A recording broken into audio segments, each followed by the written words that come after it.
Hello दोस्तों, आज हमारे पास SP 125 बाइक है।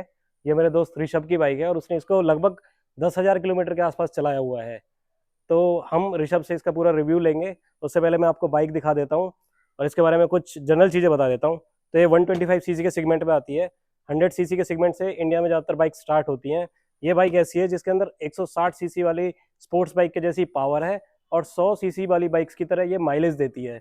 कंपनी इसकी 65 की एवरेज क्लेम करती है, लेकिन ये रोड पे भी 60-65 के आसपास की माइलेज दे देती है। उसके बारे में ऋषभ जो इसको यूज़ कर रहा है वो ज़्यादा बताएगा हमको। इस बाइक की एक और खासियत बताता हूँ कि इसके अंदर जो पावर ये प्रोड्यूस करती है वो 11 PS की पावर प्रोड्यूस करती है। 11 न्यूटन मीटर का ही इसका टॉर्क है और 11 लीटर का ही इसके अंदर टैंक दिया गया है।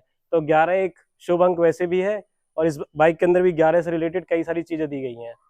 चलिए, मैं आपका ज़्यादा टाइम नहीं लूंगा और ऋषभ जो इसके ओनर हैं उनको बुलाते हैं और उनसे इस बाइक के बारे में पूछते हैं कि उनको यूज़ करते हुए ये बाइक कैसी लग रही है, कितनी एवरेज दे रही है और किस तरह की परफॉर्मेंस ये बाइक देती है। चलिए दोस्तों, अब इस बाइक के ओनर से आपको मैं मिलाता हूँ। ये मेरे दोस्त ऋषभ है और ये बाइक इनकी है और मैं इनको थैंक यू बोलना चाहूँगा कि ये बाइक आज हमें दिखा रहे हैं। Thank you sir.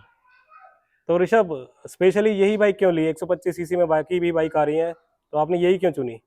Sir actually जो सबका मेन पहला पर्पस रहता है जो रहता है माइलेज। माइलेज अगर इस बाइक की बात की जाए तो जो कंपनी आप बता रहे हैं जैसे क्लेम करती है कि 65 है, बट जो एक्चुअल रियलिटी है, मैंने 2 साल हो गया है मुझे। 2022 जनवरी में ली थी मैंने और मोस्टली हाईवेज में चलाता हूँ। 80 प्लस तो रहती है, 70 to 80 85 रहती है। और फिर भी मुझे अभी देखेंगे 60 प्लस दे रही है एवरेज। और शुरू शुरू में तो इसने 70 तक दिया है। अगर आप 50 55 चलाएंगे तो ये आराम से 70 तक दे देती है। तो दोस्तों, मैं आपको बता देता हूँ कि कंपनी जो इस बाइक की एवरेज बताती है वो कहती है 65 किलोमीटर पर लीटर की एवरेज देती है। लेकिन ऋषभ बता रहा है कि ये 62 63 की एवरेज अभी ले रहा है, क्योंकि ये थोड़ा तेज चलाता है, हाईवे पे चलाता है तेज और रहती है सर। और अदरवाइज जो जो है गलियों में चलानी होती है, गांव की गलियों में। तो मतलब रफ कंडीशंस में ये बाइक को यूज़ कर रहा है। और 125 SP 125 के जो ओनर है उनको भी आप बाकी वीडियो भी देख सकते हैं कि 70 टच कर जाती है अगर आप सही से चलाएं 50 55 तक। इसमें जो हाँ। इको मोड जैसे दिखता है, इसमें इको मोड का भी दिखता है। तो ये चीज़ है।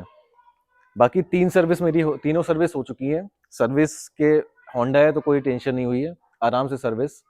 कोई ज़्यादा खर्चा नहीं मेरे को। आई थिंक 2500 से लेके 3000 तक का कोई खर्चा होगा टोटल ऑल मिला के, तीनों सर्विस तीनों का। सर्विस का। हाँ जी।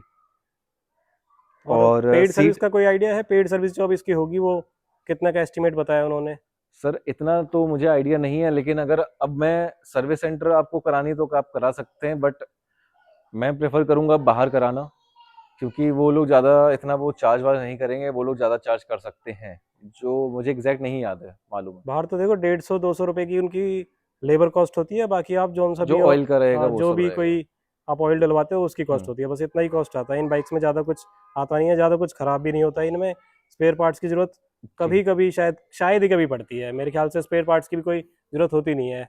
अगर आपका कोई एक्सीडेंट वगैरह हो जाए और कुछ टूट जाए इसमें से तो अलग बात है। 125 सीसी में सर और भी बाइकें थी।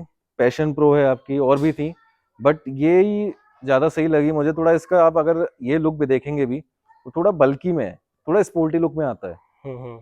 अब भाई हम लोग यूथ हैं, जो यूथ हैं वो, जैसे अब प्लेटिना हो गई, स्प्लेंडर हो गई, वो नहीं चाहते हैं कि अरे वो बहुत बेसिक बाइक लगती है, पतली सी टंकी दे देंगे, तो वो नहीं अच्छी लगती है। तो ये थोड़ी बल्की में है। ये पूरा इसका मेटल है, जो साइड में है वो फाइबर है। हाँ। और बाकी आप इसकी कंफर्टेबल की बात करें कि आप कितने कंफर्टेबली चला सकते हो, राइडर तो ऑलमोस्ट सब सेम रहेगा, अच्छे से बैठता है। पिलियन में भी इसमें कोई दिक्कत नहीं है। जैसे मैं पहले और भी बाइक देख रहा था, जैसे एक्सट्रीम हो गई, तो उनमें क्या है वो थोड़ी ऊपर में जाती है, तो उसमें थोड़ा पिलियन को थोड़ा दिक्कत होती है। इस बाइक को मैं यहाँ से नोएडा तक लेके गया हूँ, यहाँ से बुलंदशहर 1 घंटा और वहाँ से भी फिर बुलंदशहर से नोएडा 1 घंटा। नॉन स्टॉप चलाई है मैंने, कहीं नहीं रोकी है, और बड़े आराम से चला गया था, कोई प्रॉब्लम नहीं हुई थी। तो लगभग 90 किलोमीटर के आसपास एक स्ट्रेच में चलाई और कोई दिक्कत जी नहीं सर, आई इससे उसमें? ज़्यादा ही होगी सर। 90 से भी ज़्यादा? हाँ जी सर। ठीक है। और मुझे आपको भी कहीं लगता है कि ये थोड़ा थोड़ा रिजेंबल करती है उसकी अपाचे की लुक्स को? सर क्योंकि हाँ, मैं थोड़ा अगर आप आगे से देखोगे तो हाँ हाँ थोड़ा हाँ, करती है। यही चीज़। और थोड़ा वही है सर, थोड़ा स्पोर्टी में जाती है और माइलेज भी अच्छा दे रही है, तो आदमी क्यों नहीं चाहेगा ये लेना। चलो, इसके इंस्ट्रूमेंट क्लस्टर को चेकआउट करते हैं कि इसमें क्या क्या ऑप्शंस दे रखे हैं और उधर माइलेज भी दिख जाएगी ना इसकी। जी सर, यहाँ पे इसमें पूरा इसका डिजिटल मीटर में दिखता है। आपका फ्यूल इंडिकेटर आ जाएगा, कितनी स्पीड रहेगी वो भी आ जाता है, टाइम आ जाता है, और अभी आप देख सकते हैं कि 9661 किलोमीटर चल चुकी है। अच्छा, लगभग उस 10,000 किलोमीटर इसके हाँ होने सर, वाले हैं अब। उसके बाद भी आपको ये 60 प्लस दे रही है, वो भी बहुत अच्छी चीज़ है। अभी न्यूट्रल में गियर दिख जाएगा आपको, कौन सा गियर लगे, 5 गियर है ये भी बता दूं इसमें। हाँ, 5 गियर तो का इंजन आता है उसमें इसमें। हाँ, अच्छा रहता है, ज़्यादा वो नहीं लगता है कि हाँ आवाज़ फट वट रही है। बाकी इसको एक बार मैं आपको दिखा दूं, ये आपका एवरेज आप देख सकते हैं 62.9 किलोमीटर दिखा रहा है, ऊपर यहाँ पे देख सकते हैं। अच्छा, इसमें यहाँ पे एक स्विच दिया हुआ है जिसको अलग अलग हाँ ऑप्शन सर, जो वो दिखाता सब है, चीज़ें ये दिखा आपकी रेंज सकता है, दिखा रहा ये है रेंज दिखा रहा है कि अगर 195 जो किलोमीटर। अभी फ्यूल है इससे हम्म। अगर आप थोड़ा सही से चलाएं तो 195 किलोमीटर और जा सकती है ये।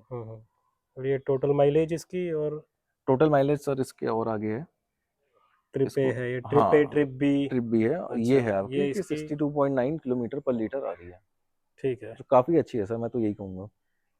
अच्छा, इसमें आपको यहाँ पे हॉर्न तो काफ़ी लाउड है इसका, अच्छा है हॉर्न।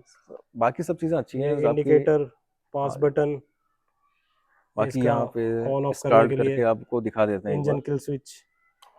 बड़े आराम से हो जाती है। इसको एक बार रैप करना, इसकी साउंड कैसी है।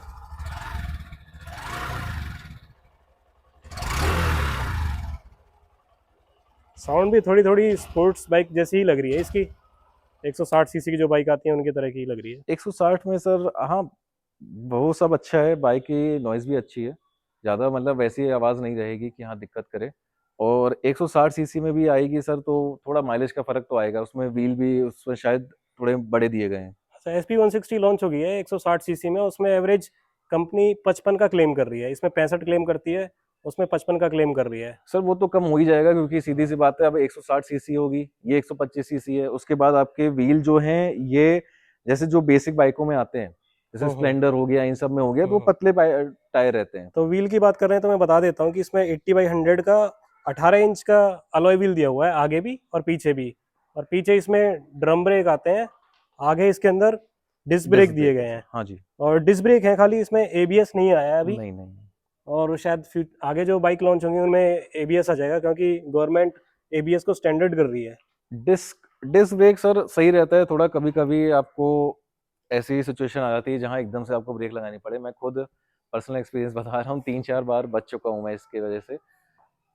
थोड़ा होता है सर, कभी कभी आप तेज चलाते हो तो एकदम से कहीं कुछ आ गया तो लगाना पड़ता है। एक तो लिमिट में चलाना चाहिए, और हाँ अपना सर बिल्कुल, सारे सिक्योर अपने हेलमेट सर बहुत हेलमेट जरूरी वगैरह है, के हेलमेट साथ, मैं बूट्स हमेशा वगैरह के लगाता साथ हूँ। चलानी चाहिए। इसके बाद जैसे ही मैंने बाइक ली थी सबसे पहले मैंने हेलमेट लिया था, और पैसे का नहीं सोचा था कि कितने का हेलमेट लूंगा, हेलमेट अच्छा लेना है। वो वेगा जरूरी है, का हेलमेट हेलमेट बहुत लिया था जरूरी मैंने। है। हेलमेट, और उसके बाद आप बूट्स और ग्लव्स के बारे में सोचें, वो जी भी सर, बहुत जरूरी अगर आप चीज़ है। राइडिंग वाइडिंग के लिए कहीं जा रहे हैं तो हम्म। उसमें तो फिर गियर, प्रॉपर गियर पहनने पड़ते हैं। बिल्कुल। मैं तो वैसे भी कहूँगा, नॉर्मली अगर 40-50 किलोमीटर डेली चला रहे हो तो आप कम से हाँ कम सर, अपनी बूट्स और सेफ्टी है, ग्लव्स वही और चीज़ है, हेलमेट पहन लें। क्योंकि सामने वाले का आपको नहीं पता कि वो क्या कैसे आ रहा है, क्या आ रहा है। हम्म। बाकी और कुछ स्पेशल इस बाइक के बारे में जो आपको लगा हो। सर मैं तो 2 साल से चला रहा हूँ, पूरा सेटिस्फाइड हूँ इस बाइक से। दूसरी चीज़, कंट्रोल में रहती है बाइक सर, लाइट वेट है, भारी हम्म नहीं है, थोड़ा सा लगता है ये पूरा आपका मेटल है, ये थोड़ा फाइबर है। हम्म। और आपको कभी ये नहीं लगेगा कि हाँ कोई भारी बाइक है, बहुत आराम से कंफर्टेबल आप जिगजैग करके भी निकाल सकते हो। अच्छा ऋषभ, इस और पे बैठ के दिखाना कैसा सिटिंग जी पोस्चर सर, आता है, कैसा कंफर्ट आता है। ये है आपका 5'7" 8'9" कुछ होगी मेरी हाइट, मुझे एग्जैक्ट नहीं मालूम है सर। और दोनों पैर आराम से आ जाते हैं, सीधा बैठता हूँ, ये पोजीशन मेरी रहती है, कोई दिक्कत नहीं आती है, आप चाहे जितना दूर चले जाएं। नहीं, इसका और सिटिंग पोजीशन बहुत अच्छी है, बहुत कंफर्टेबल जी है। सर, और कम हाइट के लोग भी इसको आराम से चला हाँ सकते हैं। सर वो बिल्कुल चला सकते हैं, और लाइट वेट है, सबसे बड़ी बात लाइट वेट है, तो उसमें कोई टेंशन नहीं होती है कि हाँ अरे दिक्कत हो जाएगी, संभाल नहीं पाएंगे। हाँ मेरी हाइट 5'6" है और मैंने इसको चलाया है, कुछ ऐसे फील नहीं होता कि कंट्रोल में नहीं रहेगी। जी सर, पैर आराम से नीचे आ जाते हैं। आ जाते हैं सर। और 80 तक तो मैं खुद चलाता हूँ जैसे मैंने बताया आपको। हाँ ये है कि आप 90 तक पहुँचेंगे तो थोड़ा सा ये शेक करने लगेगी, वाइब्रेट जैसे बोलेंगे उसको, वो थोड़ा लगता है कि हाँ अब अनकंट्रोल में, वो कंट्रोल नहीं हो रही है। और वैसे भी हम्म। इतना तेज नहीं चलाना चाहिए।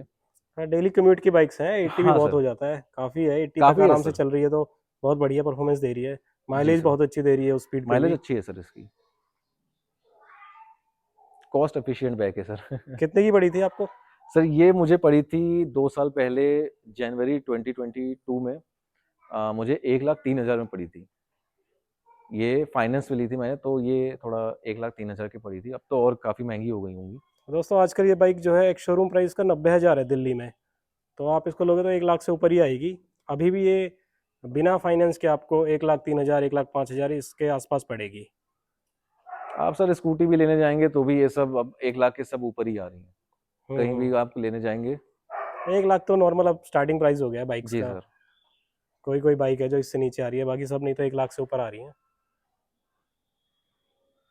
बाकी इसकी इसमें टेल लाइट मुझे बहुत अच्छी लगी, काफ़ी स्टाइलिश टेल लाइट दे रखी है, बढ़िया है। इसमें और भी कलर आते हैं सर, बट मैंने ब्लैक मैट चूज़ किया, थोड़ा अच्छा लग रहा था। स्क्रैचेस ज़्यादा नहीं दिखते हैं मैट में, हम्म। और तो दोस्तों काफ़ी अच्छा इसकी, लगता है, कॉम्बिनेशन अच्छा लगता है इसका पूरा।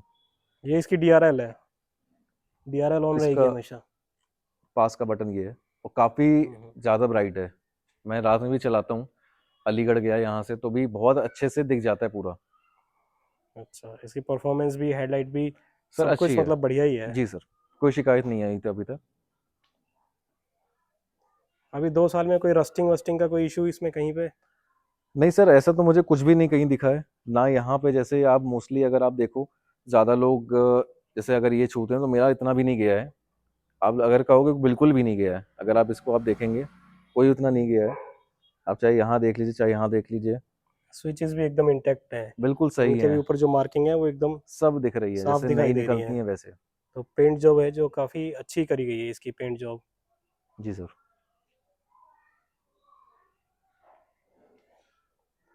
चलिए दोस्तों, आप कमेंट करके बताना कि आपको ये बाइक कैसी लगी। ये वीडियो आपको अच्छी लगी हो तो लाइक कर देना, और चैनल को प्लीज़ सब्सक्राइब कर देना। और ऋषभ का बहुत बहुत धन्यवाद कि उन्होंने टाइम थैंक यू सर। निकाला, अपनी बाइक दिखाई हमें। जी सर। चलो बाय बाय दोस्तों। जी नमस्ते।